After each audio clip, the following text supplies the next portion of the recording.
வணக்கம், உங்கள் வெற்றிமாறன். நம்ம சங்க இலக்கிய பாடலில் வர மரங்கள் தாவரங்கள் பார்க்குறோம். அதில் இன்றைக்கி நொச்சி பார்க்க போகிறோம். நொச்சி வந்து குறுந்தொகையில் 138வது பாடலில் பொன் ஊர் துஞ்சினும் யான் துஞ்சிலமே அப்படின்ற பாடல், கொல்லன் அழிசி எழுதின அந்த பாடல் வந்து முக்கியமானது. அதில் வந்து தலைவனுக்காக தலைவி காத்திருக்கா இரவில், அவன் எப்போ வர்றான்னு.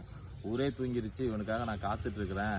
அப்போ அவளுக்கு என்ன சத்தம்லாம் கேட்குதுன்னா, பக்கத்தில் ஏலி குன்றில் ஒரு குன்றிலேருந்து இருக்க நொச்சி மரம் வந்து அதிலிருந்து உதிர்ற பூவை விழுகிற சத்தம் கேட்குதான். அவ்வளோ தூரம் கூர்மையாக காதலுக்காக தீட்டி வச்சு அவள் காதலனுக்காக காத்திருக்கா.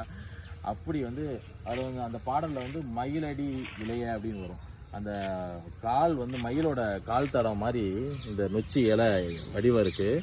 அது அந்த பூ வந்து பார்த்திங்கன்னா இந்த நீல நிறத்தில் இருக்கிற இந்த பூ வந்து மெல்லிய பூ. இந்த பூ உதிர சத்தம் வரைக்கும் காதலுக்காக காத்திருக்கிறப்போ கேட்குது அப்படின்னு தான் அந்த பாடல் இருக்குது. இப்படியாக சங்க இலக்கியங்களில் அன்று குறிப்பிடப்பட்டிருக்க அத்தனை தாவரங்களும் கிட்டத்தட்ட 100க்கும் மேற்பட்ட தாவரம் நம்ம வள்ளுவம் பண்ணையில் இருக்குது. அந்த தாவரங்களை பற்றி தினமும் நம்ம பார்ப்போம். நன்றி.